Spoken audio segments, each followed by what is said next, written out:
¿Cuáles son las funciones del aparato circulatorio? En primer lugar, transportar y distribuir sustancias esenciales a los tejidos. Se encarga de repartir los nutrientes y el oxígeno. De mover los productos del metabolismo. Recoge todos los productos del catabolismo celular y lo va a llevar a los órganos de excreción. Ajustar el suministro de oxígeno y nutrientes a los diferentes estados fisiológicos. Quisiera que repararan en esta función muy importante.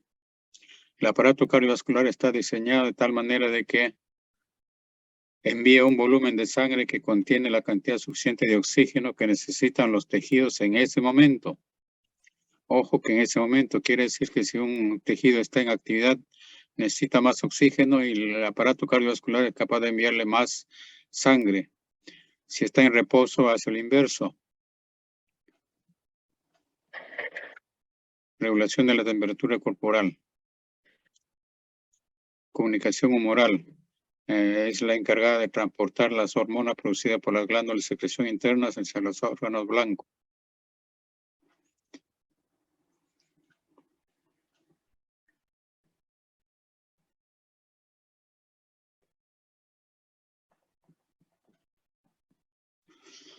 El aparato cardiovascular, como ustedes saben, está distribuido en consta de dos sistemas. Un sistema de bombas hidráulicas, cuatro bombas hidráulicas en realidad, 2 cebadoras y 2 impelentes, y un sistema de conductos. Los sistemas de conductos comprenden las arterias, los capilares y las venas. Este sistema de conducto está distribuido en 2 grandes circuitos, el circuito mayor, circulación mayor o circulación sistémica, que empieza en el ventrículo izquierdo y termina en la aurícula derecha. Y el circuito menor, el circuito pulmonar, que empieza en el ventrículo derecho y termina en la aurícula izquierda.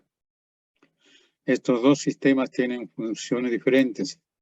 La gran circulación tiene por misión nutritiva llevar los nutrientes y recoger los catabolitos, y la circulación pulmonar tiene por función la hematosis, es decir, el intercambio de gases. Estructuralmente son también diferentes.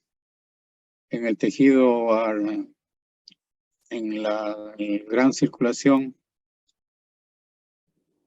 tenemos las arterias, los capilares y las venas que tienen misiones diferentes. La estructura de las arterias es algo diferente a la estructura de las venas y los capilares. En las arterias predomina el tejido elástico, en especial en los tejidos gruesos, en los vasos gruesos, en la aorta, y a medida que va adelgazando, va disminuyendo la cantidad de tejido elástico. En cambio, el tejido pulmonar muscular va aumentando a medida que el vaso va adelgazando. De modo que a nivel de la aorta tenemos gran cantidad de tejido elástico y poco tejido muscular. Y a nivel de las arteriolas, en las ramificaciones finales de la arteria, tenemos gran cantidad de tejido muscular y poco tejido elástico. Y esto le da una gran propiedad, una gran función. Como tiene gran cantidad de tejido muscular, le es adecuado para cambiar de calibre y controlar la cantidad de sangre que fluye a los tejidos. Por eso se ha dicho que son los vasos forman las llaves de paso. Son verdaderas llaves que controlan la cantidad de sangre que deben llegar a los órganos. Eso en cuanto a las arteriolas. En cuanto a las venas, son tejidos elásticos, tejidos distensibles que almacenan gran cantidad de sangre. El tejido elástico, las arterias formadas por tejido elástico tienen la propiedad de distenderse cuando el ventrículo se contrae y almacenan una parte de la energía en esa distensión y otra parte de la energía en el movimiento que imprime a la sangre para hacer circular a través del árbol circulatorio. Es importante anotar de que la sangre lanzada del ventrículo en la sístole, durante la diástole no sale sangre, de modo que si estos fueran tubos rígidos, la sangre llegaría a los tejidos intermitentemente, solo en la sístole, en la diástole no llegaría sangre. Pero hay tejidos que son muy, muy exigentes de oxígeno, por ejemplo el cerebro, el corazón, no pueden tolerar situaciones sin oxígeno ni segundos. Entonces, la circulación debe ser continua. Y eso se logra gracias a esta propiedad de las arterias de distenderse cuando la sístole y la diástole devuelven esa energía cinética almacenada y obligan a la sangre a seguir circulando, de modo que el flujo se va a hacer continuo. Por otra parte, los capilares están formados por una pared delgada, solamente por una capa de células endoteliales, muy importantes eso, diseñado para permitir el intercambio de sustancias. A través de los capilares se lleva a cabo el intercambio de nutrientes, el recojo de catabolitos, y eso le permite justamente la pared delgada. En cambio, la vena son vasos muy distensibles que almacenan gran cantidad de sangre. Todo del volumen de sangre que tenemos en algún momento, las 2/3 partes están almacenadas en las venas. Por eso se dice que las venas son vasos de capacitancia. Las arterias son vasos de resistencia porque la mayor parte de la energía que el ventrículo utiliza para hacer circular la sangre para vencer la resistencia de las arterias, en particular de las arteriolas.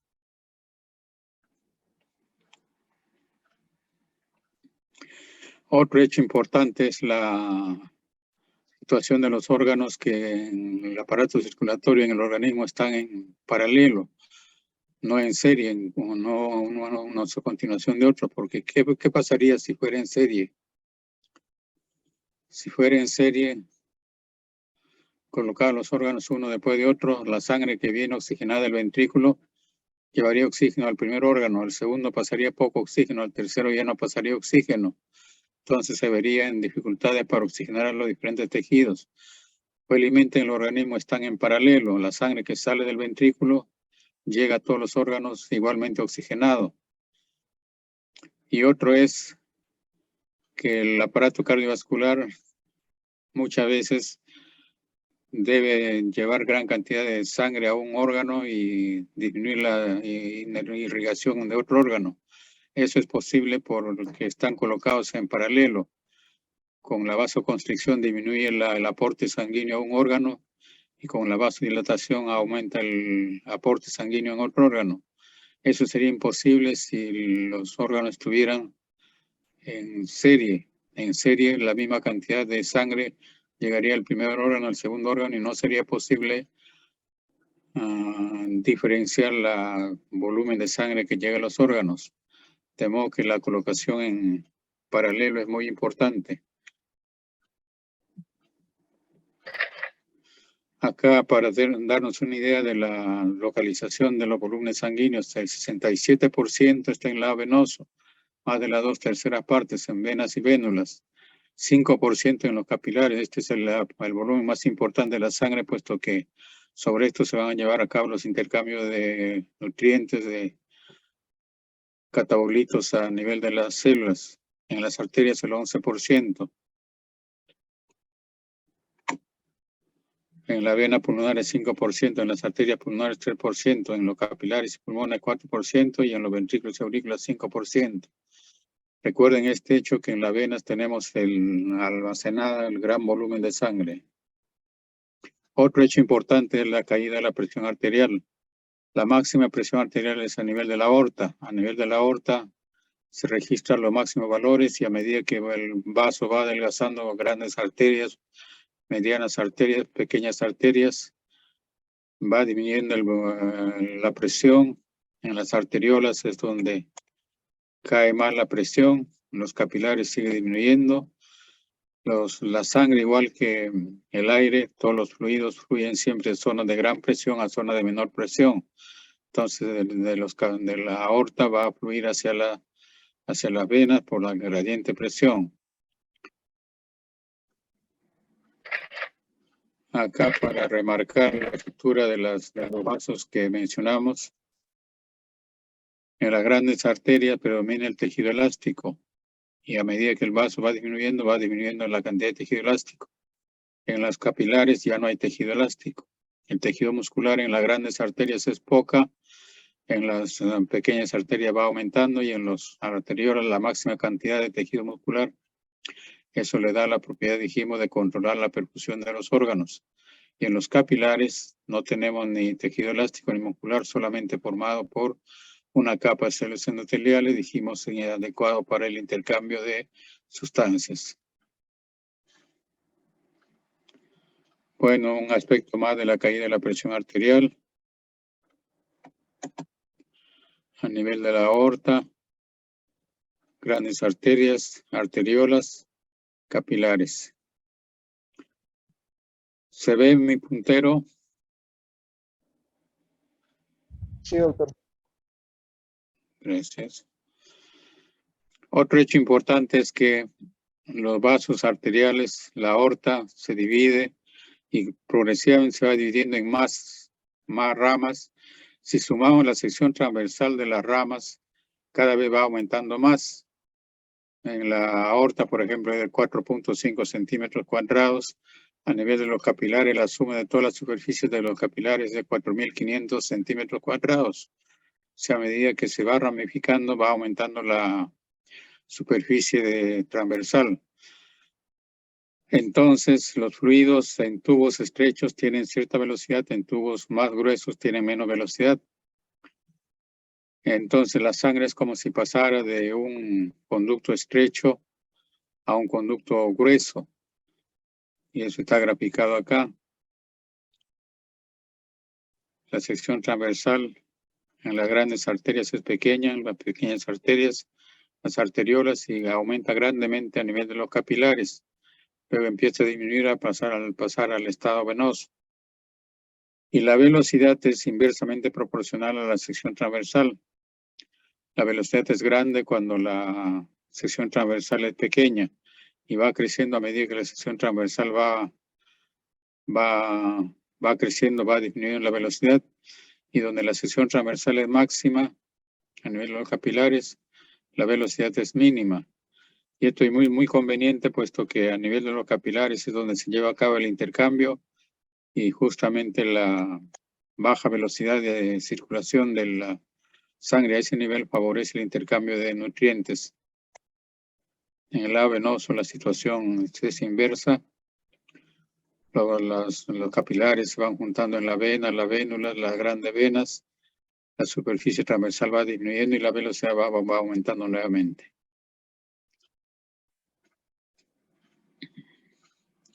Acá en resumen, se resumen todas las variables que he mencionado: la caída de la presión arterial de la aorta, las grandes arterias, pequeñas arterias, arteriolas, capilares, y el lado venoso. La sección transversal en rojo.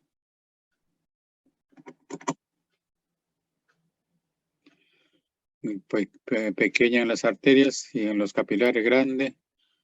Luego empieza a disminuir, y la velocidad en verde es recíproca a la sección transversal. Y el contenido de sangre en el lado arterial poca, y en el lado venoso está el máximo volumen de sangre. Esto es lo que decíamos, que las arterias, la sangre sale del ventrículo solo durante la sístole, durante la diástole no sale. Entonces, parte de la energía que el ventrículo utiliza para movilizar la sangre se almacena en forma de energía potencial, y parte de la energía cinética para movilizar la sangre. En la diástole, cuando ya nos lanza la sangre al ventrículo, esa energía es de vuelta, es como un elástico que se estiró y se suelta, devuelve la energía y sigue circulando la sangre durante la diástole. La microcirculación es la parte más importante del aparato cardiovascular, porque acá se lleva a cabo el intercambio de sustancias. La sangre tiene por misión satisfacer la necesidad de oxígeno y nutrientes de los tejidos. Resumamos las arteriolas musculares, vasos de resistencia, regulación del flujo sanguíneo regional hacia los lechos capilares. Los capilares son una sola capa de células endoteliales y permite un rápido intercambio de agua y solutos. Venas y vénulas, conductos colectores, vasos de almacenamiento o capacitancia. Las arteriolas son vasos pequeños de un diámetro 5 a 10 micrómetros, capa muscular gruesa, es la característica de las arteriolas. una adventicia delgada, revestimiento endotelial como en todos los vasos sanguíneos, está formado por una capa continua de células endoteliales, dan origen a los capilares. Las arteriolas dan origen a los capilares y en muchos casos da origen a las metaarteriolas, que son comunicaciones indirectas entre las arteriolas y las vénulas. Y de las arteriolas, de las metaarteriolas salen los capilares. Una cosa interesante a notar es que en la salida de los capilares hay el esfínter precapilar. El esfínter precapilar. Si este esfínter precapilar se contrae, la sangre fluye directamente del lado arterial al lado venoso por la metaarteriola sin pasar por los capilares. Hay situaciones en las cuales al organismo le interesa que la sangre no circule por los capilares, por ejemplo, cuando estamos en un ambiente muy frío, para preservar la temperatura, la sangre no debe pasar por los capilares, entonces hace este cortocircuito a través de las metaarteriolas. Otro dibujo más de lo mismo, tenemos el lado arterial, las metaarteriolas, los capilares, los esfínteres precapilares, los capilares que ya se transforman en vénulas, venas y desembocan en la vena correspondiente. Como enseguida veremos, en el lado arterial sale el fluido del intravascular al extravascular y en el lado venoso vuelve hacia el intravascular. Parte del fluido puede quedar en el espacio intersticial. Entonces se llenaría de agua, se hincharía, se produciría edema. Eso no ocurre porque lo que no se devuelve es recogida por el sistema linfático. El sistema linfático recoge los remanentes de la sangre, del fluido que quedó y lo devuelve a la circulación, de modo que no se queda nada en los tejidos intersticiales. Los capilares no están igualmente distribuidos en todos los tejidos. Tejidos metabólicamente activos tienen más cantidad de capilares. El músculo cardíaco, el músculo esquelético y la glándula tienen gran cantidad de capilares. En el corazón se dice que cada cardiomiocito tiene un capilar. En cambio, tejidos de poca actividad metabólica tienen pocos capilares. Tejido subcutáneo, el cartílago, que son metabólicamente más no son tan activos, tienen menor cantidad de capilares.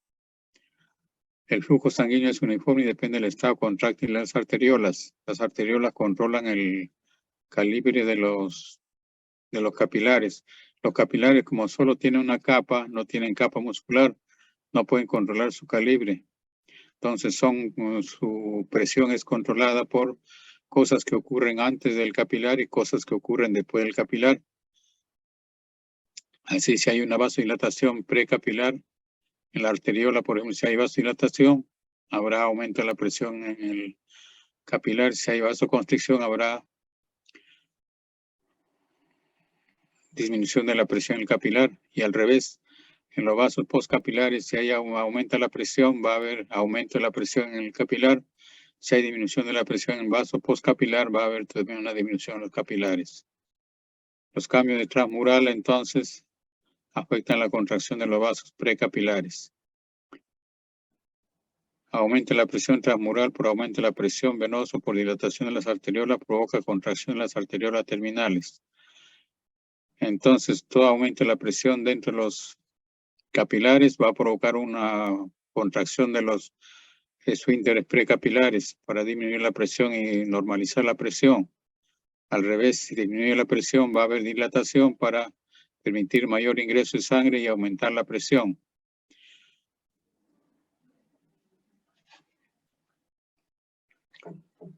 El flujo a través de los capilares es un flujo nutritivo, como mencionamos. Flujo que se desvía del lado arterial venoso por la metaarteriola es un flujo de derivación nutritivo. Los capilares no tienen músculo liso, las células endoteliales tienen actina y miosina, pero no sirve para regular el flujo.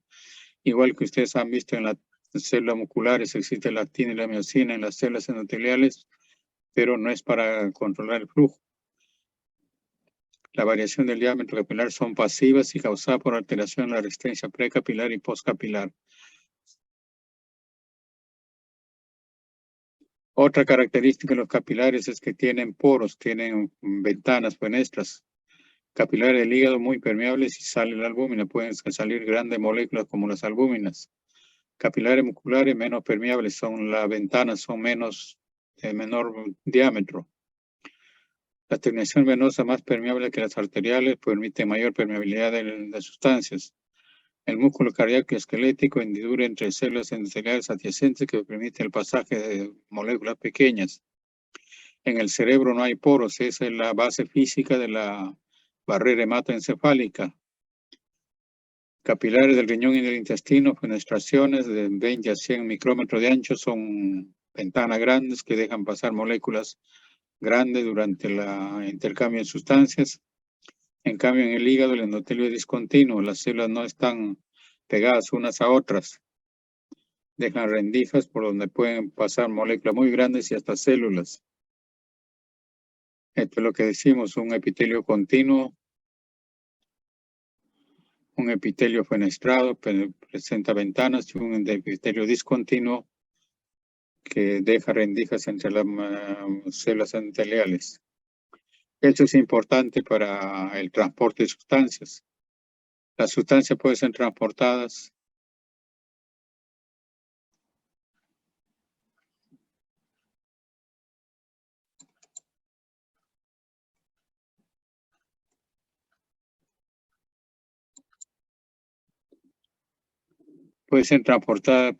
a través de las células transcelular, puede ser transportada entre las células paracelular, puede pasar a través de las células si son liposolubles, o puede ser transportada por membranas si no son liposolubles, o por canales.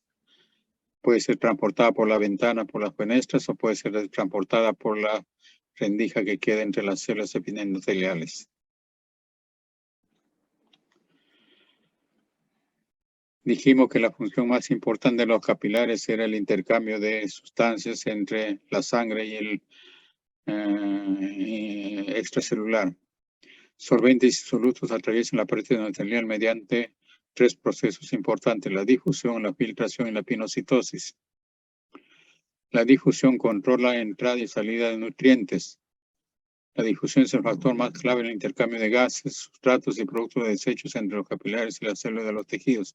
Esto es realmente el intercambio de nutrientes, intercambio de catabolitos entre el intracelular y entre el intravascular y el extravascular. 2% del plasma que pasa a través de los capilares pasa a través por este fenómeno, la filtración. La difusión controla entrada y salida de nutrientes. La filtración controla el volumen del acuoso que va a salir o entrar al vaso sanguíneo. La filtración y absorción son responsables de 0.06 mililitros de agua por minuto por 100 gramos de tejido. La difusión, 300 mililitros de agua por minuto por 100 de tejido. La filtración capilar obedece a las gradientes que se establecen entre las presiones hidrostáticas y las oncóticas osmóticas de las proteínas. La magnitud y la dirección del movimiento del agua está determinada por la suma algebraica de las presiones hidrostáticas y presiones osmóticas. Van a ver presión hidrostática cuando es un vaso sanguíneo. La presión hidrostática es una fuerza que tiende a sacar al agua del vaso sanguíneo al extravascular. La presión hidrostática extracelular o intersticial es la que trata de introducir el agua del extravascular al intravascular. Acá PC es la gradiente hidrostática intravascular y PI es la gradiente hidrostática extravascular, que trata de introducir el agua hacia el vaso sanguíneo. La gradiente del vaso sanguíneo hidrostática del intravascular tiende a sacar al agua. Después tenemos las gradientes osmóticas. Recuerdan ustedes que una molécula que no fluye a través de una membrana genera una gradiente osmótica. y las proteínas que no pasan a través de las membranas del endotelio generan una gradiente. Las proteínas están en el tejido, en la sangre, no en el tejido intersticial. Entonces habrá una gradiente osmótica, una fuerza que dirige al agua del intersticio hacia el intravascular. Esa es la pi sub i, gradiente osmótica. Perdón, tiende a tiende a introducir la gradiente osmótica de las proteínas plasmáticas. Algunas proteínas pasan y pueden ejercer cierta presión osmótica hacia afuera. Eso es la gradiente osmótica de las proteínas intersticiales. Entonces, en resumen, tenemos 4 fuerzas: la presión hidrostática intracapilar, la presión osmótica intersticial, la presión hidrostática intersticial y la presión osmótica plasmática. Estas dos en sentido de salida y estas dos en el sentido de regreso del líquido hacia el intravascular. De la suma algebraica de esto dependerá si el agua sale o entra. Esto hay que corregir por una variable que es la constante de permeabilidad. Hemos visto que el endotelio puede ser continuo, puede ser discontinuo, puede tener fenestras. Por supuesto, la permeabilidad va a ser variable dependiendo de la estructura de la membrana.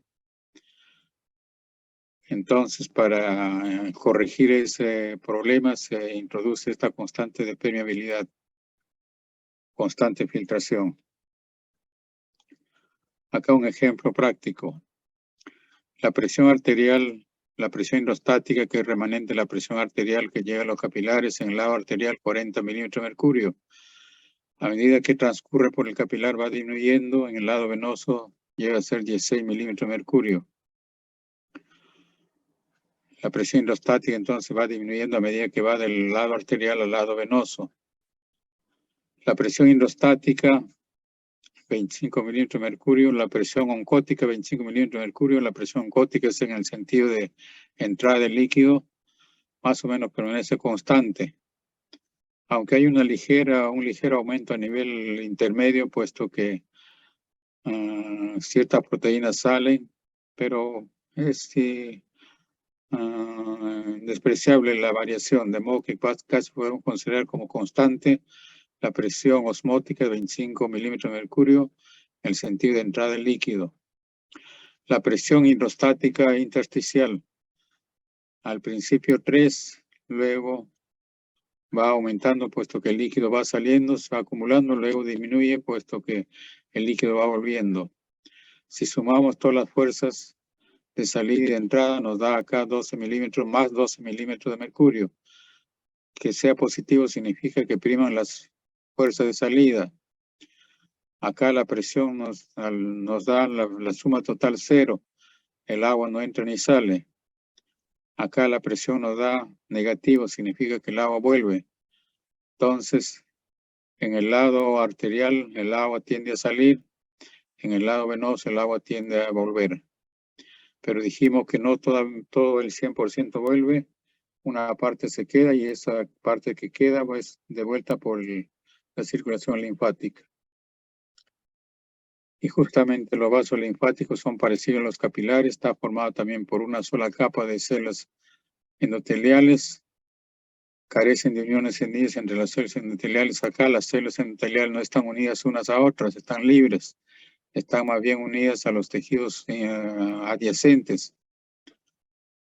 Y eso hace que la contracción muscular distorsione el vaso linfático, abre espacios entre las células, permite el ingreso al capilar de moléculas, células más grandes.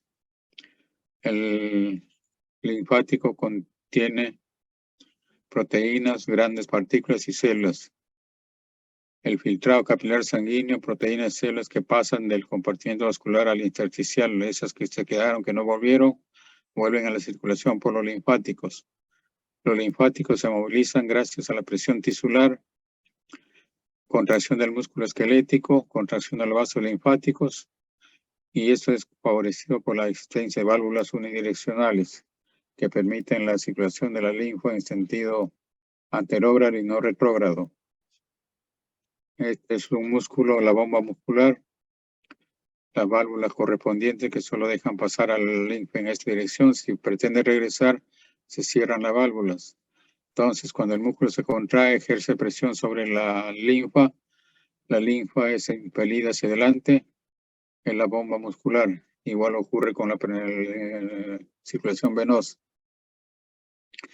Otra característica importante de la circulación linfática es que de trecho en trecho presentan filtros, los ganglios linfáticos, en donde la linfa es purificada, es retenida las sustancias extrañas, material extraño que fue introducido, se genera la respuesta inmune, en fin.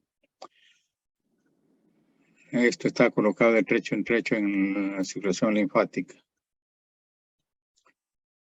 El retorno del linfático es importante para el retorno de las albúminas y líquidos. Algunas moléculas de albúmina, las más pequeñas, pueden atravesar la pared linfática, la pared capilar, y esas son devueltas por la linfa.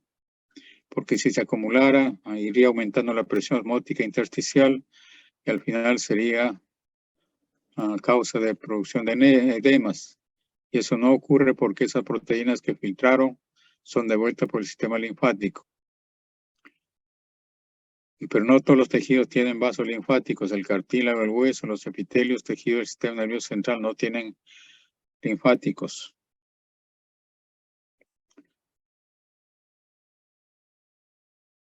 Dijimos que una de las funciones importantes del aparato cardiovascular era proporcionar un volumen de sangre que contenía la cantidad suficiente de oxígeno que necesitaba un tejido en ese momento. Entonces debe estar provisto de mecanismos de control. Hay controles a nivel general y controles a nivel local. Un control central que está a cargo del sistema simpático, sistema nervioso simpático y parasimpático, y un control local son factores producidos en la vecindad inmediata de los vasos sanguíneos, producida por el endotelio, producida por factores circulantes a nivel sistémico. Piel y regiones esplácnicas predomina la regulación nerviosa. Corazón y cerebro predominan factores locales.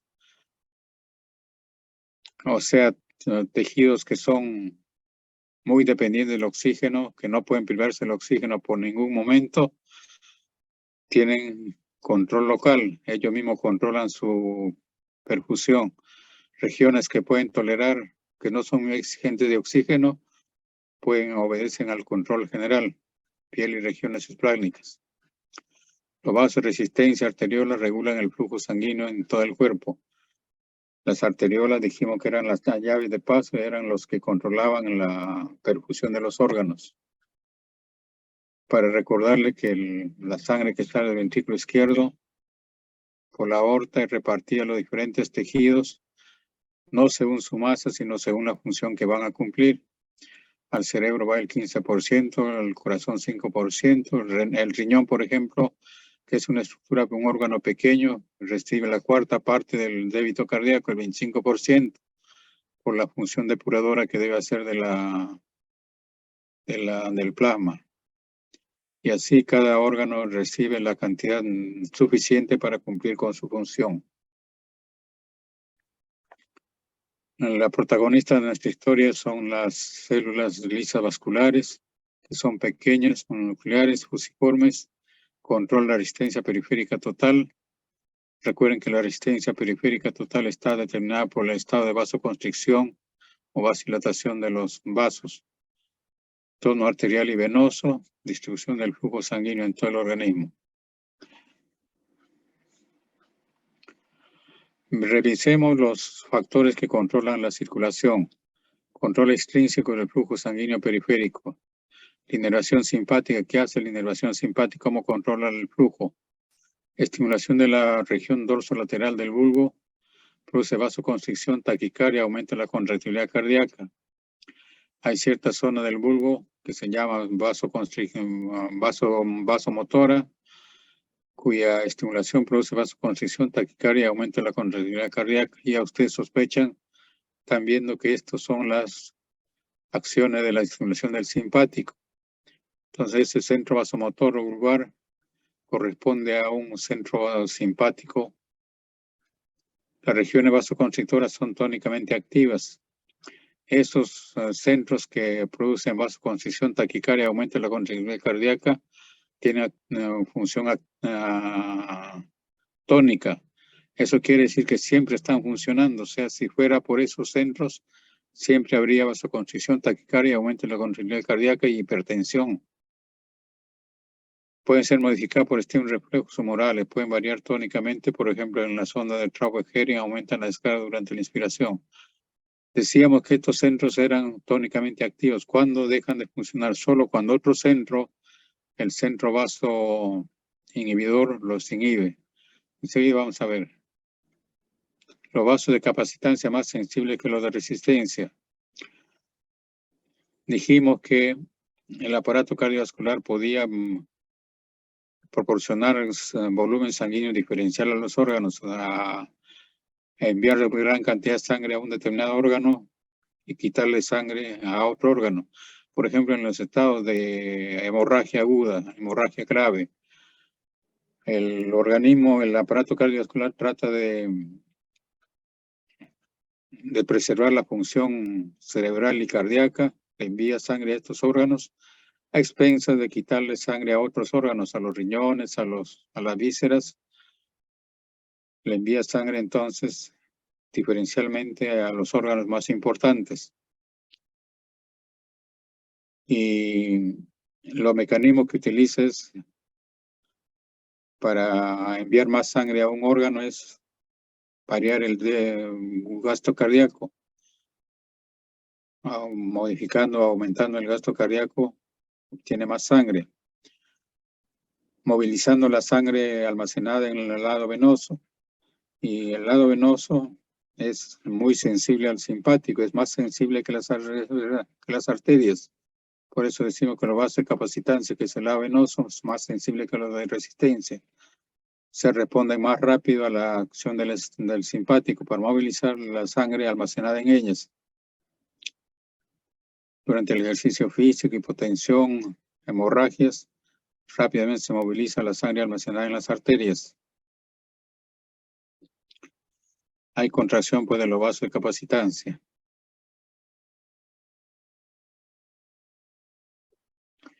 Entonces, esta zona cuya estimulación produce taquicardia, produce hiperexcitabilidad cardíaca, aumenta la presión arterial, es la llamada zona vasomotora.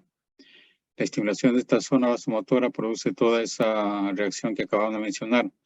En realidad, estas fibras descienden hacia la médula y hacen sinapsis con la neurona preganglionar de la vía simpática, que como ustedes recuerdan se encuentra en el asta intermedio lateral de la médula espinal que va desde T1 hasta D2 o L2 o L3. Y se encuentra la primera neurona de la vía simpática, la neurona preganglionar, cuyo axón abandona la médula por la raíz anterior del nervio espinal correspondiente,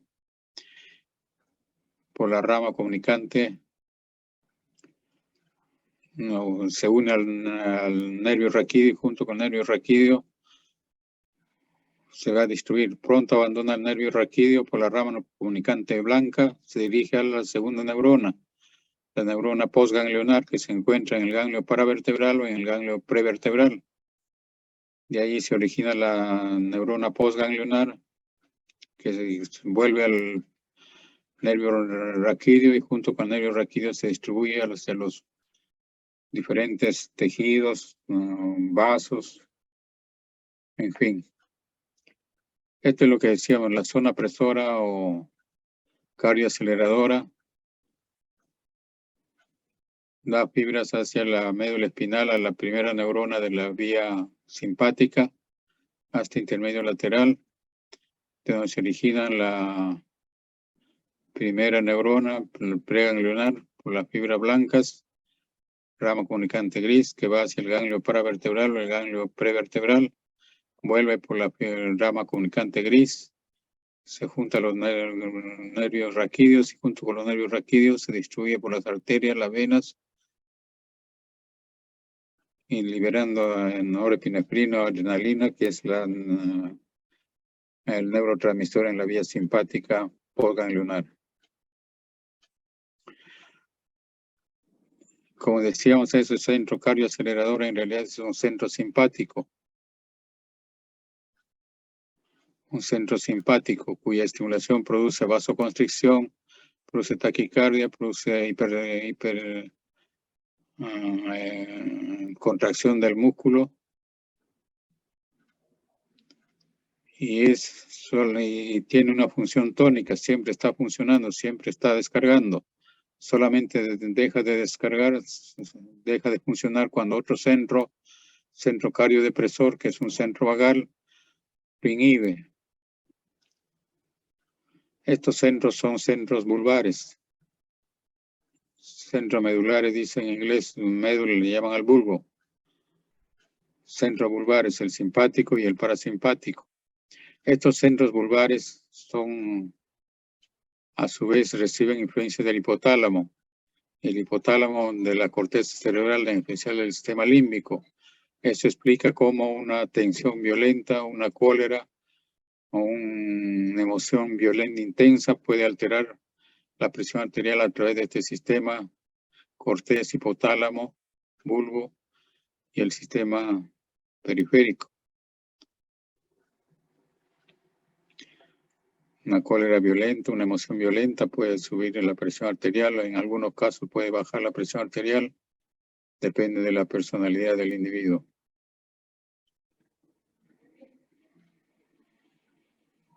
Eso en cuanto a la inervación parasimpática, la inervación parasimpática, la inervación parasimpática. No todos los tejidos tienen inervación parasimpática, estamos hablando de los vasos sanguíneos de los tejidos.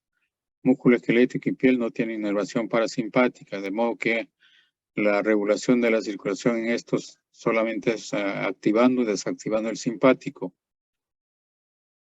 Factores humorales. En el músculo esquelético, la epinefrina en bajas concentraciones dilata los vasos de resistencia, efecto beta adrenérgico. Altas concentraciones los contraen, efecto adrenérgico beta.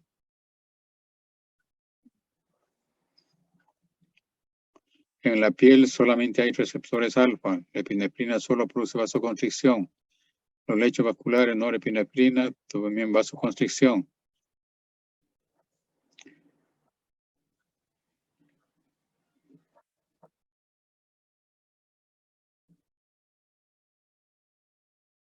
Por eso es que con una descarga del simpático, por ejemplo, produce vasoconstricción periférica, nos ponemos pálidos cuando nos asustamos. Hay vasoconstricción esplácnica en las vísceras, en cambio hay vasodilatación a nivel del corazón, a nivel de los músculos, por el efecto beta adrenérgico. Eso en cuanto a la regulación a nivel general, a nivel del sistema nervioso vegetativo. Hay otra regulación, la autorregulación del flujo sanguíneo por factores producidos por el mismo órgano, que ellos mismos controlan su flujo. Algunos tejidos, el flujo sanguíneo se ajusta a la actividad metabólica del tejido. O sea, en muchos tejidos, la cantidad de sangre que va a llegar va a depender de la actividad metabólica y no de ajustes exteriores. Si el metabolismo tisular es constante, la variación de la presión de perfusión son manejadas por cambio de resistencia vascular. Es decir, si tenemos un órgano cualesquiera que está recibiendo cierta cantidad de sangre y su metabolismo es constante, siempre el volumen sanguíneo, el volumen de perfusión debe ser constante. ¿Qué pasa si aumenta la presión arterial sistémica? Si aumenta la presión arterial sistémica va a llegar más sangre, pero eso no es permitido por la autorregulación. Se va a producir entonces inmediatamente una vasoconstricción para impedir que llegue mucha sangre y normalizar la perfusión. O al revés, digamos, tenemos cierta perfusión en el órgano y si hay una disminución de la presión arterial sistémica, va a llegar menos sangre a ese órgano. Pero eso, ¿cómo se corrige? Por vasodilatación. Por vasodilatación llega más sangre y entonces se corrige la perfusión del órgano. Entonces, si llega mucha sangre, hay vasoconstricción. Si llega menos sangre, hay vasodilatación. Eso es lo que dice: si el metabolismo tisular constante, la variación de la presión de perfusión son manejadas por cambio de resistencia vascular.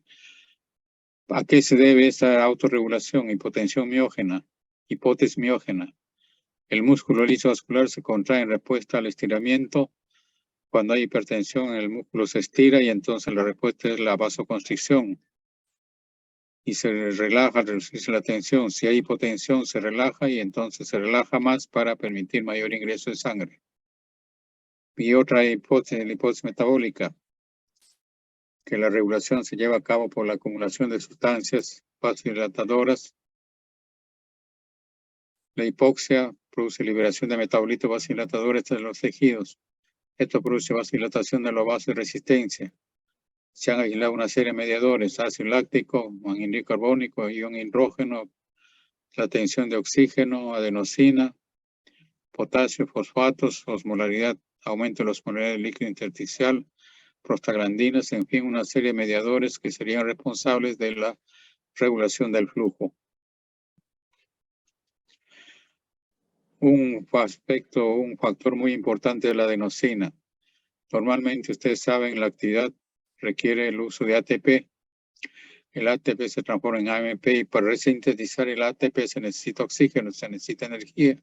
Si no hay oxígeno disponible, el AMP se transforma en adenosina y el adenosina es un potente vasodilatador. Entonces, concentraciones bajas de oxígeno que permiten la formación de adenosina termina produciendo una vasodilatación.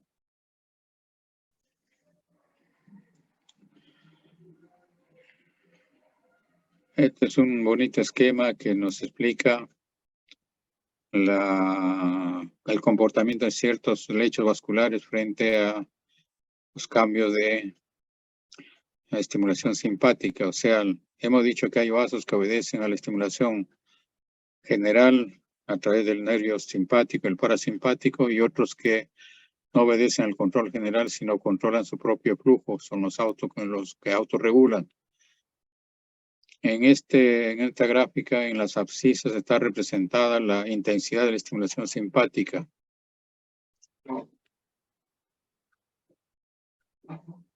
Digamos, poca estimulación simpática, va aumentando la estimulación simpática al doble, al 6 veces, 8 veces, 10 veces.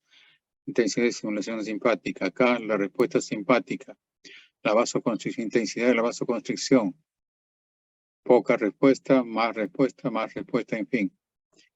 Entonces, para una estimulación simpática como 2, hay una respuesta como 3. Para una estimulación simpática como 4, una respuesta como 10. Es decir, a medida que va aumentando la intensidad de estimulación simpática, va aumentando la respuesta simpática. Eso en el caso de la piel, por ejemplo. En la piel claramente responde a la estimulación del simpático. A mayor estimulación simpático, mayor vasoconstricción. El músculo también responde menos que la piel, pero también responde. El riñón también, por desgracia, porque eso es causa de mucha patología. También, entonces, a medida que aumenta la estimulación del simpático, disminuye el flujo, aumenta la respuesta simpática, la vasoconstricción. Pero en cambio los vasos cerebrales, aumenta la estimulación del simpático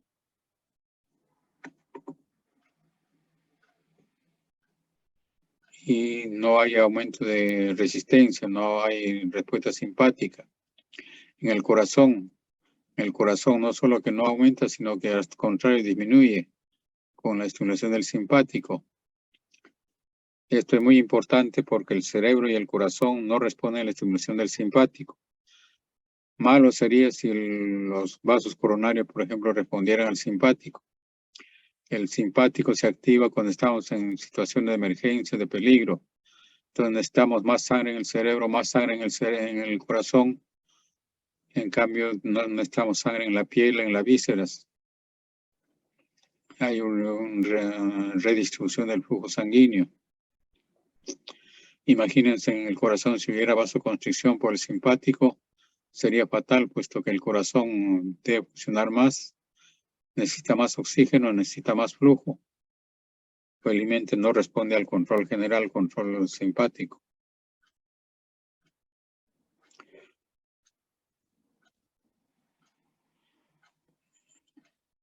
Este es un ejemplo de una situación donde baja la presión arterial. Si baja la presión arterial, baja el flujo sanguíneo, la resistencia permanece constante. Esto en vasos que no autorregulan. Entonces baja la presión arterial, baja el flujo y la resistencia permanece constante. Pero en los vasos que autorregulan, baja la presión arterial, inmediatamente se produce una vasodilatación y la vasodilatación permite que entre más sangre y trata de compensarse el flujo, trata de regularse el flujo.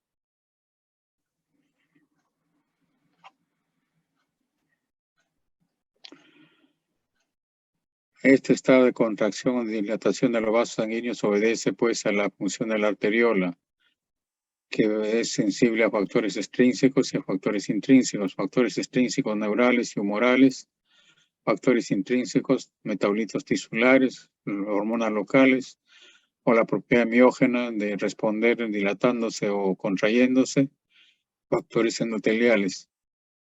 Del equilibrio de estos dos tipos de fuerzas, de estos dos tipos de acciones, resulta el calibre normal del vaso sanguíneo.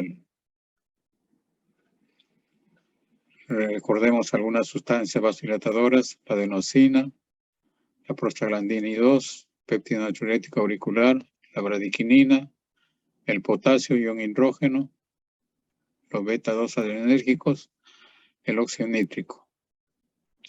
Y vasoconstrictores, la hormona antidiurética, por eso se llama también hormona antidiurético vasopresina, los alfa-adrenérgicos, endotelina 1 es el más potente vasoconstrictor, romoxano A2 y autorregulación miógena.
Hemos visto los fenómenos que rigen la circulación en general. Ahora veamos las particularidades de cierta circulación, la circulación coronaria. Recuerden ustedes, el corazón es irrigado por la coronaria derecha, la coronaria izquierda. Este es un ejemplo de arteriosclerosis que produce los infartos cardíacos. Una arteriografía que nos muestra la arteria casi ocluida totalmente. Recordemos que el metabolismo miocárdico es oxidativo, el corazón es muy pendiente de oxígeno, es un órgano muy aeróbico, la circulación va de epicardio a endocardio, la coronaria izquierda da la descendente anterior que irriga el septum interventricular, la cara anterior del ventrículo izquierdo, la circunfleja la cara lateral y posterior del ventrículo izquierdo, el nodo auricular. La coronaria derecha, la descendente posterior, da la descendente posterior, que irriga la cara posterior del ventrículo izquierdo, el ventrículo derecho, el nodo auriculoventricular, y la marginal que irriga el resto del corazón. Una característica importante de la circulación coronaria es su comportamiento básico del flujo sanguíneo coronario. Ustedes saben que la sangre lanzada del corazón durante la sístole, entonces el hígado, el cerebro, el músculo recibe más sangre durante la sístole y menos durante la diástole. El corazón es al revés. Durante la sístole ventricular el flujo coronario disminuye por la misma presión del músculo cardíaco sobre los vasos sanguíneos. Durante la diástole el flujo coronario es máximo. Entonces, su máxima irrigación ocurre durante la diástole, la sístole, la diástole. Durante la sístole aumenta ligeramente, durante la diástole es cuando más sangre entra a la coronaria. El retorno venoso se da al revés, por supuesto. Características de la circulación coronaria. El flujo coronario aumenta con el ejercicio. Hay mayor demanda de oxígeno y aumenta el débito cardíaco. El flujo sanguíneo va de epicardio a endocardio. Elevación de la presión diastólica compromete la presión de perfusión coronaria.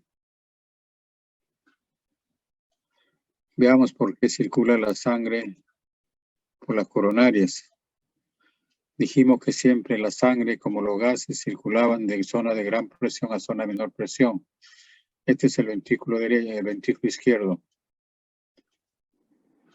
Tiene cierta presión durante la sístole, cierta presión durante la diástole.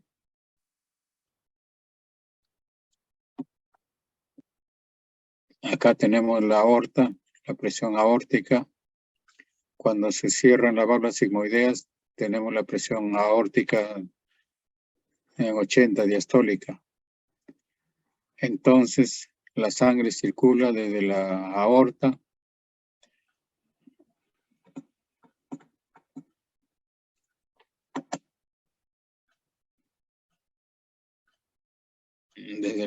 hacia la pared ventricular, que es lo que permite la circulación de la sangre, la gradiente de presión que se genera entre la presión aórtica y la presión del ventrículo derecho durante la diástole. Es lo que permite la circulación coronaria. Entonces, la sangre fluye por la coronaria gracias a la gradiente de presión que se genera entre la presión aórtica y la presión diastólica.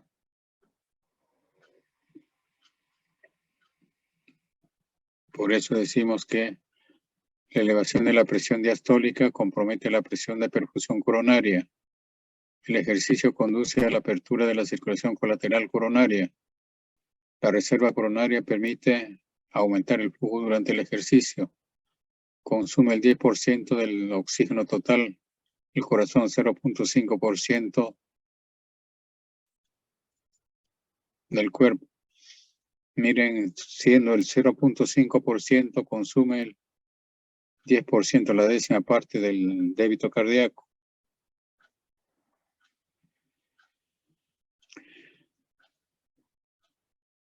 La presión aórtica, perfusión del miocardio. La gradiente presión que se genera, hemos dicho, entre la aorta y el ventrículo permite la perfusión del miocardio. Variación de la presión aórtica, variación del flujo coronario.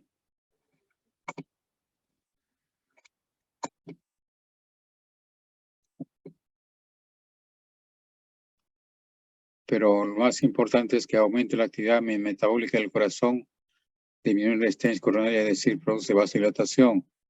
Disminución de la actividad metabólica del corazón produce aumento de la resistencia coronaria. Normalmente la presión arterial se mantiene constante por reflejo vasoreceptores. Enseguida veremos.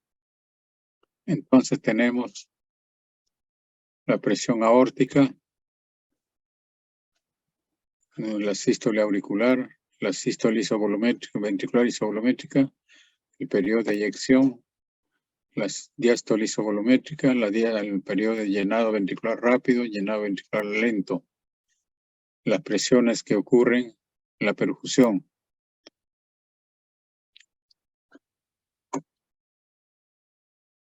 Durante la sístole disminuye la perfusión, durante la sístole isovolumétrica disminuye hay esta muesca que significa que la sangre es exprimida de los ventrículos por la sístole isovolumétrica. Durante la sístole hay cierta perfusión. Acá empieza la diástole, se cierran las válvulas sigmoideas, auriculoventriculares, y este es el periodo de llenado. Acá, perdón, se abren las válvulas auriculoventriculares.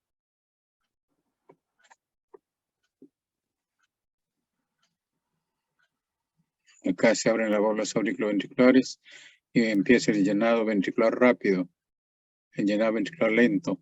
Durante el llenado ventricular rápido es donde el flujo es mayor. Entonces, ¿en qué parte del ciclo el corazón recibe mayor cantidad de sangre? Durante la diástole. ¿Y en qué parte de la diástole? Durante el llenado ventricular rápido.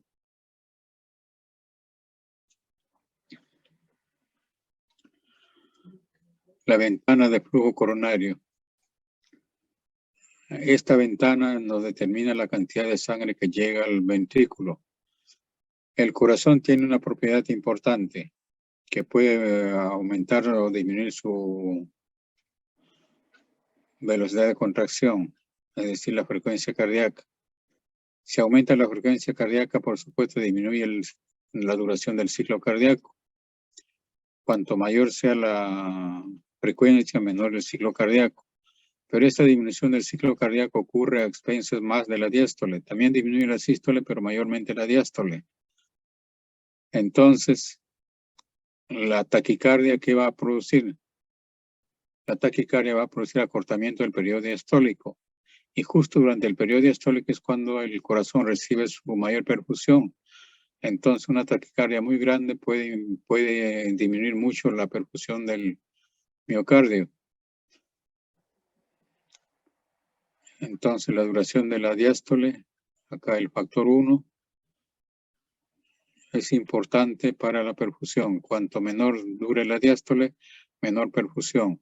Por otra parte, la coronaria circula, la sangre circula por la coronaria gracias a la gradiente entre la aorta y la presión diastólica. Entonces, si la presión diastólica subiera, el ventrículo subiera, el factor 2 disminuye el flujo coronario, disminuye la gradiente.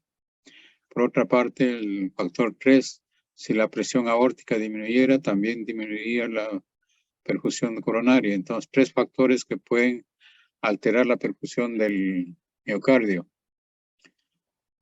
La duración de la diástole, el aumento de la presión diastólica ventricular y disminución de la presión aórtica.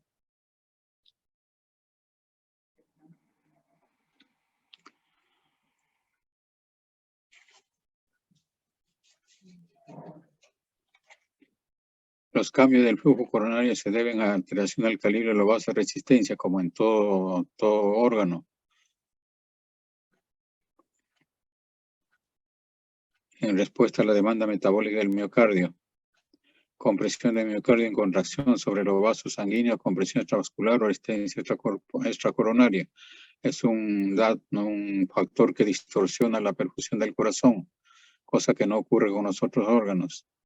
Flujo de entrada máxima en la coronaria izquierda al inicio de la diástole. Taquicardia, acortamiento de la diástole. Por eso ustedes han visto que al estudiar el gasto cardíaco es directamente proporcional a la frecuencia cardíaca, pero hasta cierto punto. Pasado los 150, 180 de frecuencia cardíaca y ya la diástole dura muy poco, que el llenado ya se compromete, entonces el débito cardíaco empieza a disminuir y la perfusión, por supuesto. Algunas características de la circulación coronaria: alto consumo de oxígeno. ¿Qué tan alto consumen los oxígenos el corazón?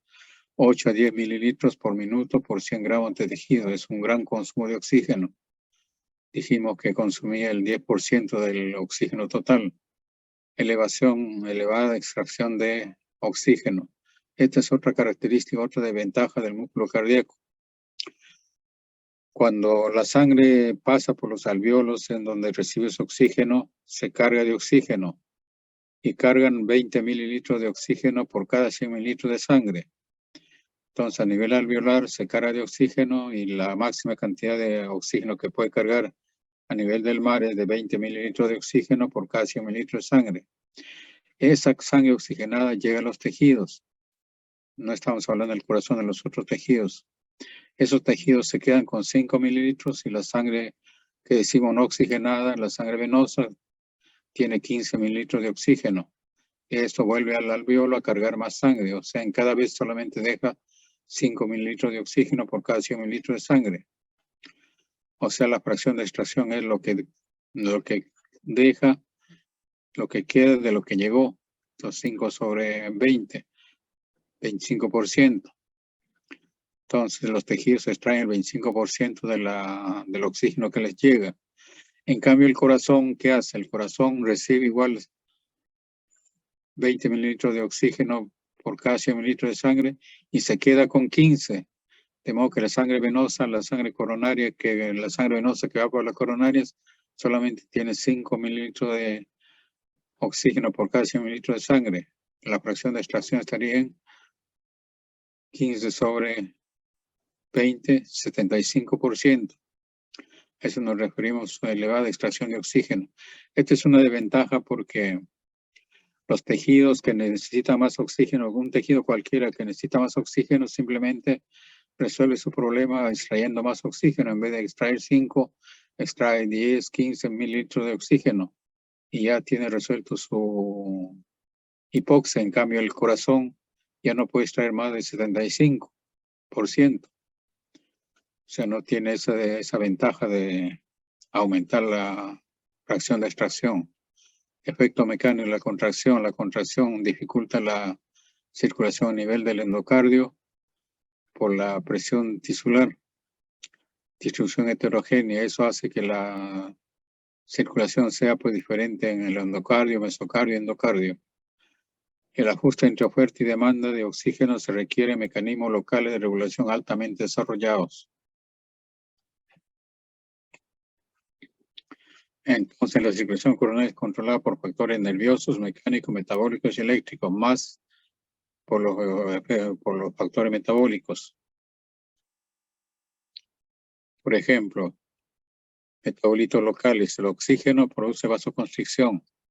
La hipoxia, no confundan, la hipoxia produce vasodilatación, pero el oxígeno produce vasoconstricción. La adenosina dijimos que producía vasodilatación. Factores endoteliales.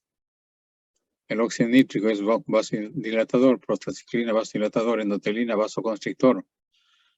Receptores alfa, vasoconstricción, receptores beta, vasodilatación. Estos factores que controlan la resistencia coronaria son producidos unos por el cardiomiocito y otros por el endotelio. Por el cardiomiocito son producidos la adenosina por falta de oxígeno. El ATP se transforma en adenosina. La disminución de la presión parcial del oxígeno, la disminución del pH por acumulación de CO2, disminución del pH. Estos tres factores van a producir vasodilatación, disminución del PCO2.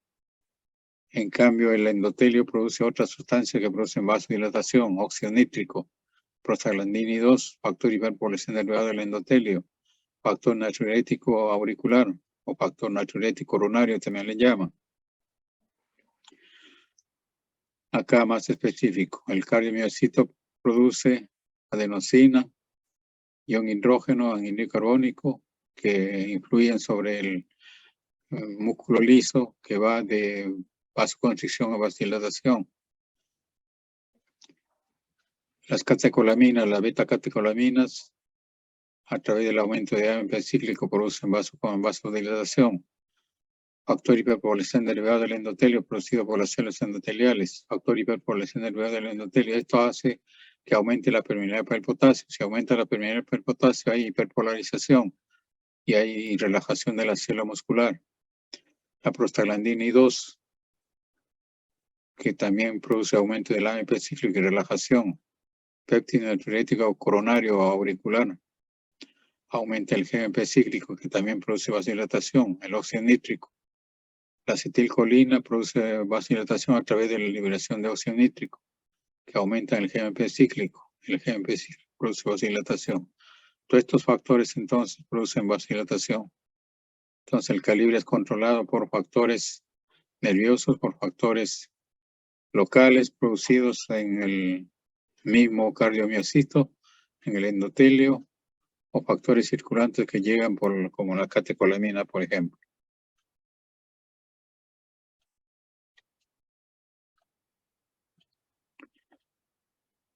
En el endotelio, La endotelina, dijimos que era un vasoconstrictor potente. Vasoconstricción, proliferación de músculo liso, es promitótico. Por eso es que la endotelina se ha involucrado en el inicio de una placa de aterosclerosis.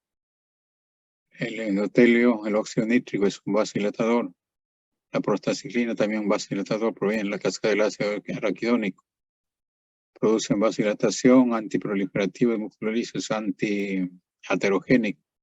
La endotelina es proaterogénico, el óxido nítrico y prostaciclina son antiaterogénicos. El músculo liso coronario es exquisitamente sensible a la tensión parcial de oxígeno. Siempre que hay hipoxia, recuerden, hay inmediatamente vasodilatación. Una demanda incrementada de oxígeno resulta en un descenso de la tensión parcial tisular de oxígeno. Esto produce vasodilatación y aumento del flujo. Un ejemplo, aumenta la actividad metabólica del miocardio. Aumenta la demanda de oxígeno. Disminuye la tensión tisular de oxígeno, la consecuencia. Entonces, si disminuye la tensión de oxígeno, inmediatamente aumenta la producción de metabolitos de adenosina, óxido nítrico, prostaglandina, canales de potasio sensibles al ATP. Se generan estas sustancias vasodilatadoras que producen vasodilatación y aumenta el flujo sanguíneo. Corrige la mayor demanda de oxígeno.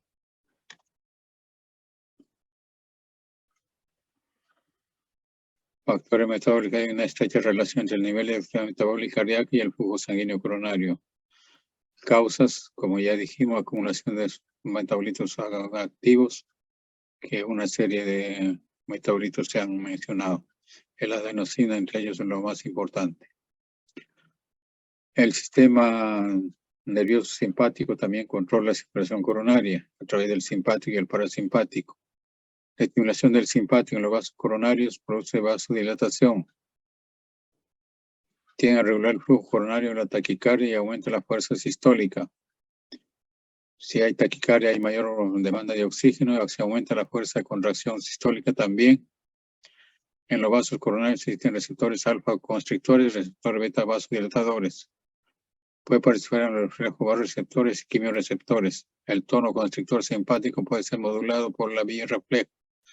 La resistencia coronaria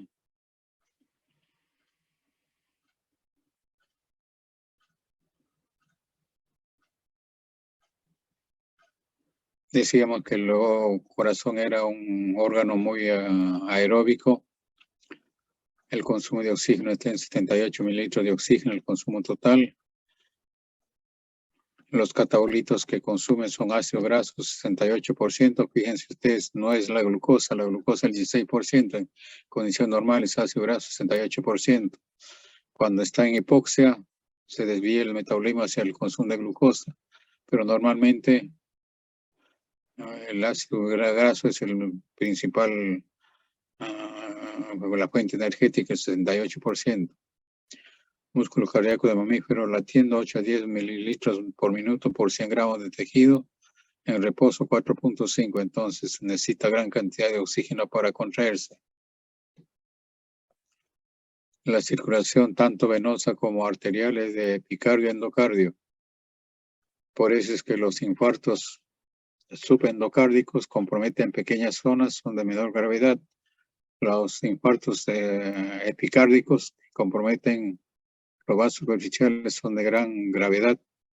Y recuerden los vasos de la vena de Tevesio. Vena de Tevesio, este es el ventrículo izquierdo que tiene sangre oxigenada. La vena de Tevesio entra sangre oxigenada, deja su oxígeno y vuelve sangre venosa. Es una fuerte contaminación de la sangre arterial del ventrículo izquierdo. Es un shunt fisiológico, un puente entre el lado derecho y el lado izquierdo. El consumo de oxígeno depende de la cantidad y tipo de actividad. Consumo basal, 8 a 10 mililitros por minuto por 100 gramos de corazón. 8 a 10 mililitros por minuto por 100 gramos de corazón. Aumenta varias veces con el ejercicio. Disminuye moderadamente la hipotensión y la hipotermia. Sangre venosa cardíaca, dijimos 5 mililitros por decilitro. El 15 se queda en el corazón y 5 más vuelven en la sangre venosa. factores que inciden en el consumo de oxígeno en la poscarga. A mayor poscarga, mayor consumo de oxígeno. La fórmula de Laplace que ya conocen. La frecuencia cardíaca, la fuerza de contracción, la precarga son factores que aumentan el consumo de oxígeno. El flujo coronario es determinado por la compresión extravascular, la presión y la resistencia. La presión, cuanto más presión, menor perfusión. Resistencia, mayor resistencia, menor perfusión también. Presión arterial al medio, al inicio y durante la diástole. Dijimos que el corazón recibía su mayor irrigación durante la diástole. Fíjense, el 80% del flujo coronario izquierdo ocurre durante la diástole, 20% en la sístole. La mayor compresión extravascular ocurre en el tercio interno del miocardio, justamente por esa circulación epicárdica y endocárdica.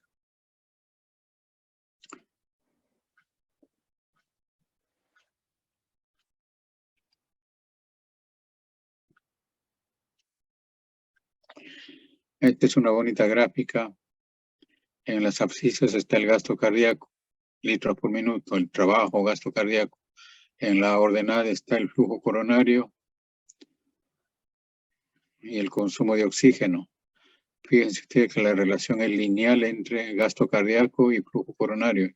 Eso quiere decir que si el gasto cardíaco se duplica, debe duplicarse el flujo coronario y debe duplicarse el consumo de oxígeno. La relación es lineal. A mayor gasto cardíaco, a mayor trabajo cardíaco, mayor consumo de oxígeno, mayor flujo coronario. Balance entre oferta y demanda del miocardio.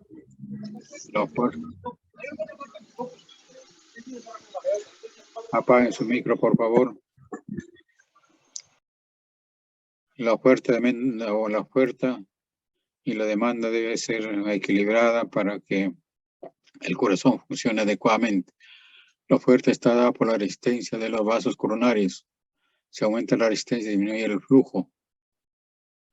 Presión de perfusión coronaria. Esto determina el flujo coronario, el consumo de oxígeno. Y la demanda está dada por la frecuencia cardíaca, la inotropismo, la contractibilidad y la tensión parietal. Normalmente debe estar bien equilibrado. Si se desequilibra,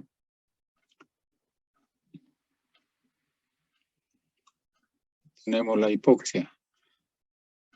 La obstrucción coronaria, se aumenta la obstrucción coronaria por espasmo, arteriosclerosis, trombosis, disminuye la presión de perfusión, disminuye la oferta de oxígeno, o puede aumentar la demanda de oxígeno por la taquicardia, precardia y poscarga aumentadas, la contractilidad aumentada. En cualquiera de los casos se llega a la isquemia. Acá una serie de factores que aumentan la demanda de oxígeno, de causa cardíaca, de causa no cardíaca, reducción de la oferta de oxígeno, de causa cardíaca, causa no cardíaca. El desequilibrio lleva a la disfunción sistólica primero, disfunción diastólica después y la insuficiencia cardíaca. Otra circulación importante es la circulación fetal. Recordar que en el feto el riñón y los riñones y los pulmones no funcionan. La placenta es el que proporciona el oxígeno y los nutrientes. Veamos. Del feto se originan las arterias umbilicales.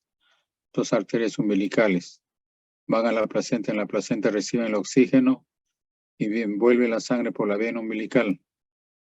La vena umbilical, la mayor parte pasa al hígado y una pequeña parte pasa por los conductos venosos a la vena cava. Luego las venas hepáticas se unen a la vena que viene a los miembros inferiores, forman la vena cava inferior.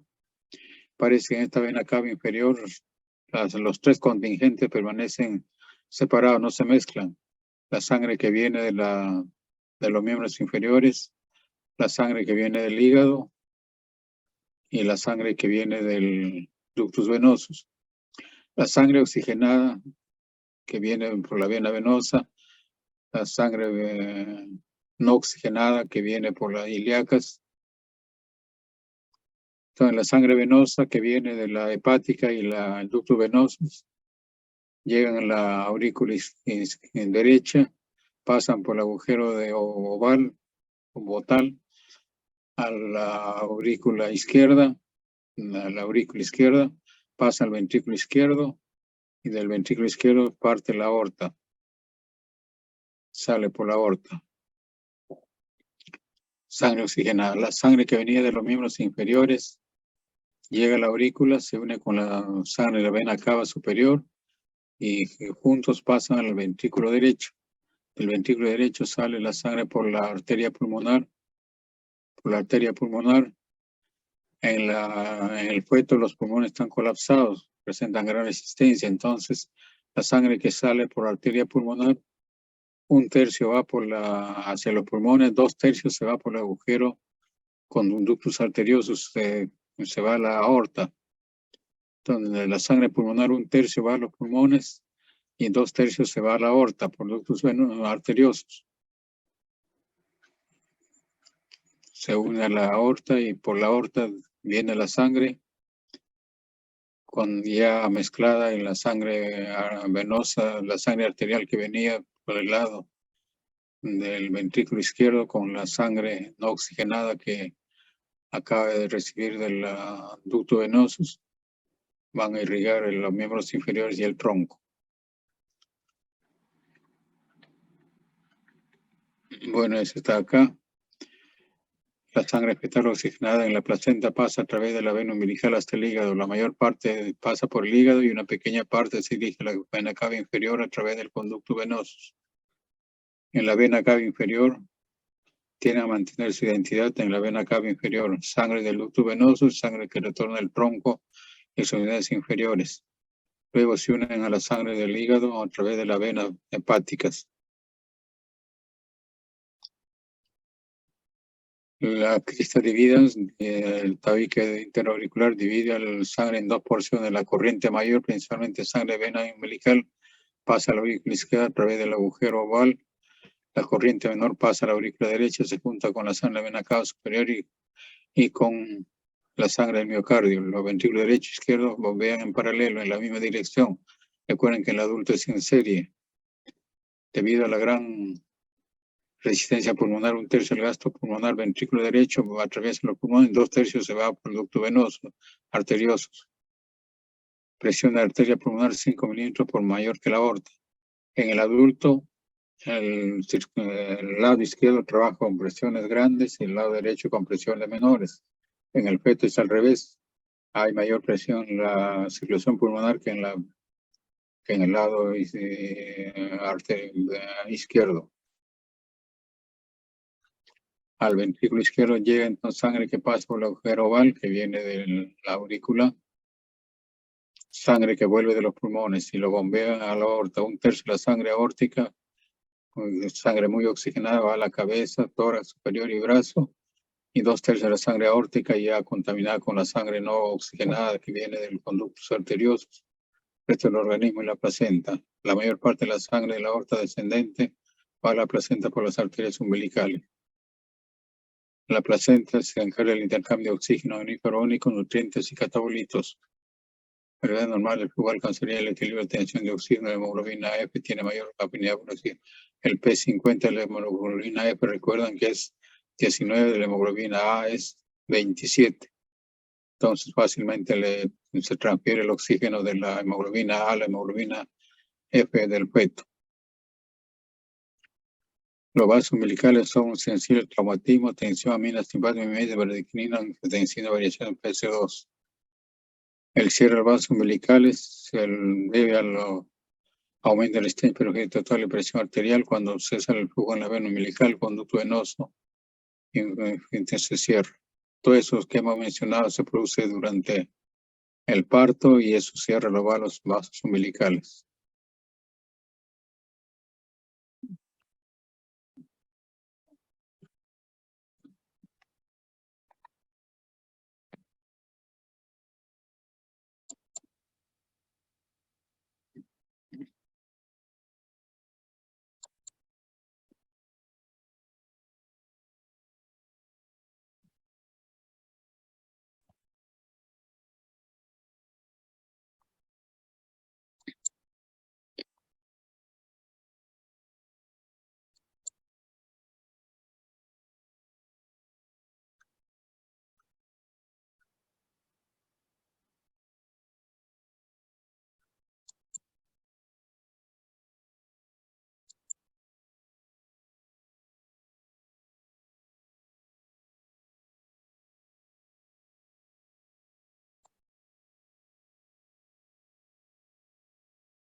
Veamos algunos aspectos de la regulación de la presión arterial.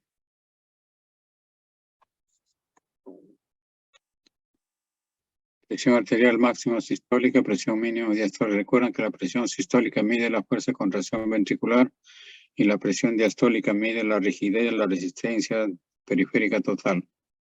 Presión de pulso es la diferencia de las dos presiones, la presión media, presión diastólica más 1/3 de la presión de pulso. Los valores de la presión normal. La presión arterial es controlada por dos factores, gasto cardíaco y resistencia periférica. Recordemos que el volumen telediastólico es el volumen al final de la diástole, 120 a 130 mililitros. Volumen telesistólico, volumen al final de la sístole, 50 mililitros. De modo que el volumen de expulsión sistólico, el volumen sistólico simplemente es la diferencia entre los dos, 70 a 80 mililitros. El gasto cardíaco es igual al volumen sistólico por frecuencia cardíaca. Volumen sistólico depende de tres factores: de precarga, contractilidad y poscarga.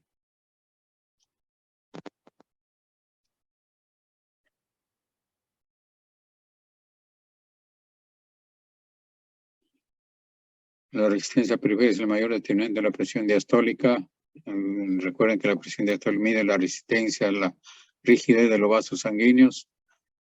Arterias y arteriolas son los que presentan mayor resistencia. El 90% de resistencia arterial al paso de la sangre ocurre en las arteriolas. La contracción tónica, estado de equilibrio, vasoconstricción, vasodilatación. Normalmente los vasos están en estado de semicontracción. La resistencia periférica modifica también por arteriosclerosis. Control de la presión arterial, sistema simpático, varios receptores en la circulación, sistema renina, angiotensina, aldosterona, hormona antidiurética, hormonas antidiuréticas. Bien, veamos sistema de control de la presión arterial. Hay control de varios tipos en el tiempo. Control nervioso, actúan rápidamente en cuestión de segundos. Varios receptores, quimioreceptores, respuesta isquémica del sistema nervioso central, receptores de baja presión. Esto es muy importante, estos factores, puesto que si nos ponemos de pie, por ejemplo, la sangre tiende a quedarse por gravedad en los miembros inferiores y al cerebro llegaría poca sangre. Recuerden que el cerebro no puede tolerar la falta de sangre ni segundos. Entonces, cada vez que nos paramos, nos desmayaríamos. Gracias a la acción de estos reflejos rápidos, que en cuestión de segundos, de fracción de segundo, normalizan la perfusión. Sistema de regulación de acción intermedia que demoran minutos en establecerse, vasoconstricción por el sistema renina-angiotensina, regulación de los vasos inducido por el estrés, movimiento de líquidos a través de las paredes capilares, vasoconstrictor, noradrenalina, adrenalina, vasoconstrictor, vasopresina. Y mecanismos a largo plazo que demora horas a días, control renal, sistema renal, líquidos corporales, sistema renina, angiotensina, aldosterona. El control de la presión arterial sigue un sistema, un marco general de un arco reflejo, centros reguladores, el hipotálamo, sistemas aferentes, los receptores, aortocarotídeo, receptores cardiopulmonares o receptor de baja presión, quimioreceptores, nociceptores y estímulos corticales. Los sistemas aferentes, el sistema parasimpático y el sistema simpático. El parasimpático disminuye la frecuencia cardíaca, el simpático aumenta la frecuencia cardíaca, aumenta la contractilidad y vasoconstricción arterial. No es bueno ni la presión alta ni la presión baja. Regulación nerviosa. Varoreceptores, receptores de presión, quimioreceptores, quimiosensibles, sensibles al oxígeno, al CO2, al pH, receptores de volumen de baja presión, receptores de distensión y receptores de isquemia. El sistema nervioso simpático, las acciones del sistema nervioso simpático.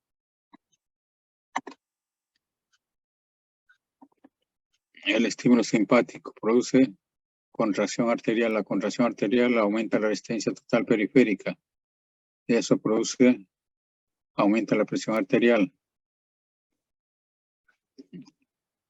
El estímulo simpático aumenta la frecuencia cardíaca, esto aumenta el gasto cardíaco y eso aumenta la presión arterial. Produce vasoconstricción, aumenta el retorno venoconstricción. La venoconstricción moviliza la sangre depositada en las venas y aumenta el retorno venoso. Aumenta el retorno venoso, fuerza de contracción ventricular. Por la ley de Starling, aumenta el volumen sistólico, aumenta el gasto cardíaco, aumenta la presión arterial. Efecto inotropo, recuerdan que aumenta la contractibilidad, efecto inotropo, aumenta la fuerza de contracción cardíaca, aumenta el volumen sistólico, aumenta el gasto cardíaco, aumenta la hipertensión arterial. Todas son acciones simpáticas. El simpático entonces produce contracción arterial, aumenta la frecuencia cardíaca, venoconstricción y efecto inotropo positivo. El estímulo vagal.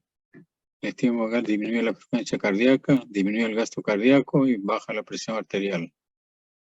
Efecto inotropo negativo. Disminuye la fuerza de contracción ventricular, disminuye el volumen sistólico, volumen de expulsión sistólico. Esto disminuye el gasto cardíaco y disminuye la presión arterial. El reflejo vasoreceptor o presoreceptor. El sistema vasoreceptor es capaz, se opone a la disminución o aumenta la presión arterial. Monitorizan la presión arterial. Se encuentran localizados en la pared de las grandes arterias aórtica y carotidio. Son sensibles a cambio de presión arterial. Responden con mayor eficacia a los aumentos bruscos de presión arterial. El aumento de la presión arterial inhibe el centro vasomotor vulvar, excita al vago. A ver, imaginemos que subió la presión arterial. Si subió la presión arterial, eso es detectada por los vasoreceptores aórtico y carotidio. Los vasoreceptores que envían su información a través del 10º y 9º par hacia el núcleo del tracto solitario. Acá en el núcleo del tracto solitario se originan fibras que van al núcleo medial, fibras que liberan glutamato, o sea, son estimuladoras que activan un núcleo medial activador que libera GABA, recuerda un intermediario inhibidor que inhibe este centro lateral. Este es el centro vasomotor, el centro vasomotor que vimos antes, cuya descarga producía vasoconstricción, taquicardia, aumenta la contractibilidad, aumenta la presión arterial. La descarga de este núcleo vasomotor.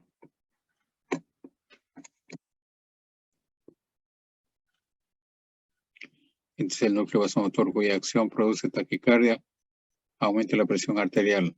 Entonces, dijimos que por la descarga de este centro se ha producido la hipertensión que es captada por los vasoreceptores aórtico y carotidio.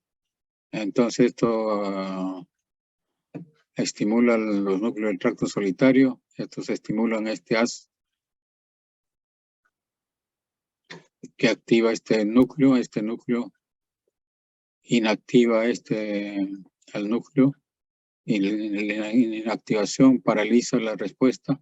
Entonces ya no habrá taquicardia, ya no habrá hipertensión, hipotensión. Y por otra parte, estas fibras del tracto solitario,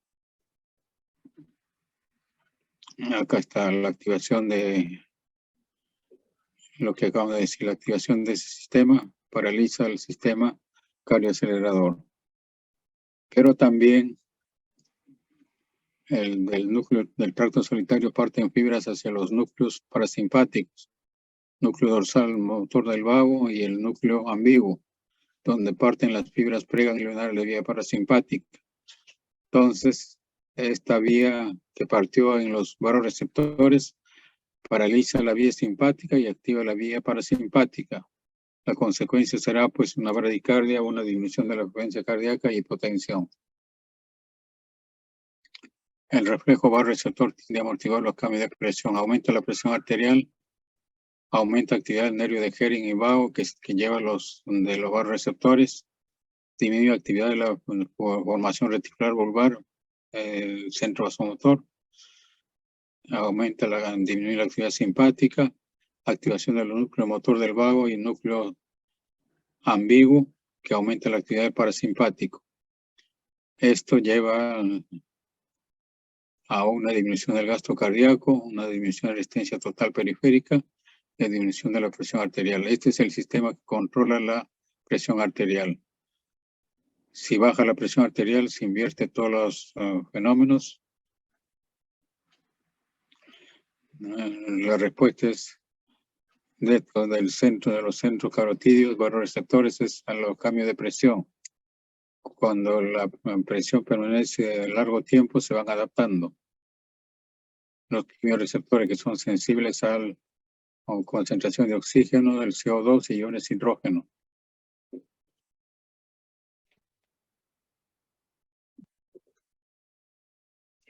Los otros receptores son receptores de baja presión.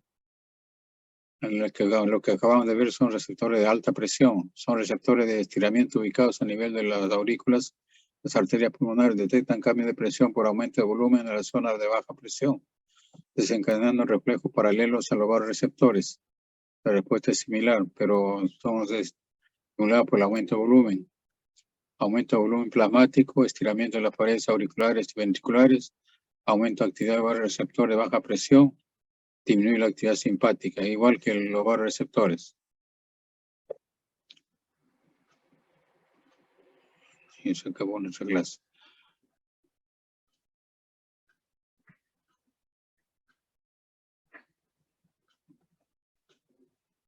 Mecanismo quimiorreceptores. Los quimiorreceptores responden a la disminución de la concentración de oxígeno, aumento de la concentración de anhídrido carbónico y la de iones hidrógeno.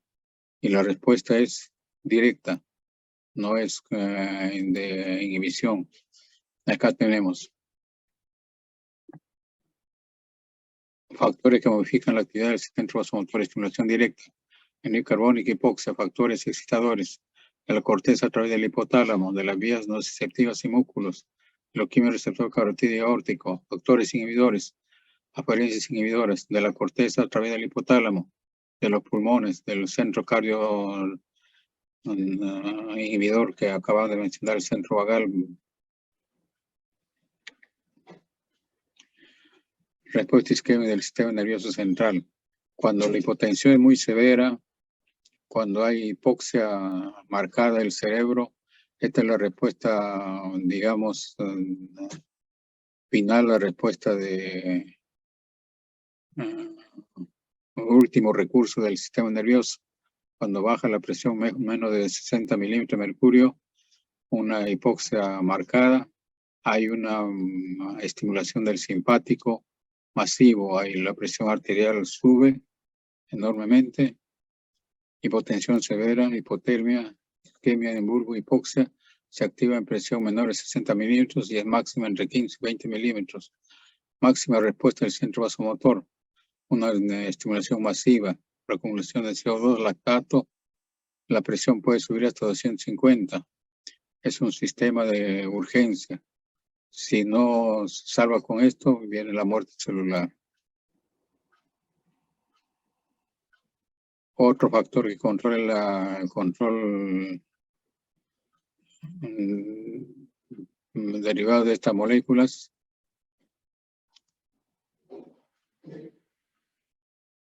el sistema renina, angiotensina, aldosterona. El hígado produce angiotensinógeno, que es transformado en angiotensina 1 por la renina, producida por los riñones. La angiotensina 1 es transformada en angiotensina 2 por la ECA, enzima convertidora de la angiotensina. La angiotensina 2 produce retención de agua y sal porque promueve la secreción de aldosterona, vasoconstrictor directo. Por este camino hay aumento de volumen circulatorio y por este camino vasoconstricción que llevan a la hipertensión. La angiotensina disminuye la presión arterial. La disminución de la presión arterial, empezamos con disminución de la presión arterial. Aumenta la actividad simpática. Aumenta la secreción de renina.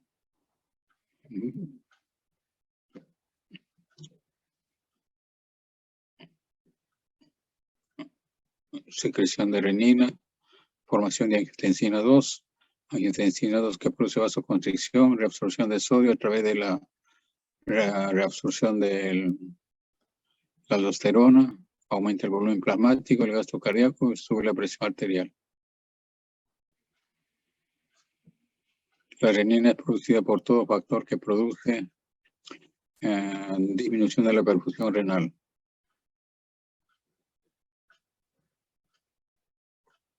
Bueno, nos ha ganado el tiempo.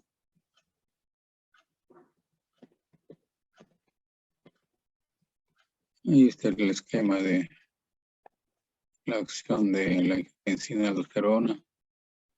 Un resumen de todo lo dicho. Estos todos son los factores que controlan la presión arterial igual a gasto cardíaco por estencia periférica.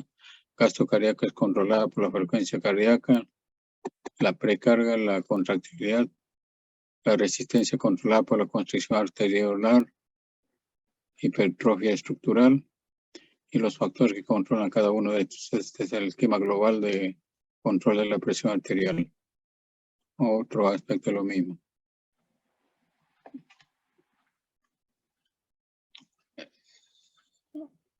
Este es un bonito esquema.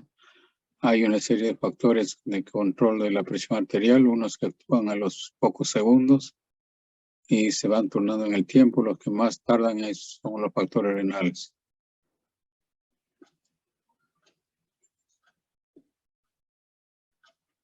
Bien, disculpen, nos hemos pasado de tiempo. La agenda era muy amplia.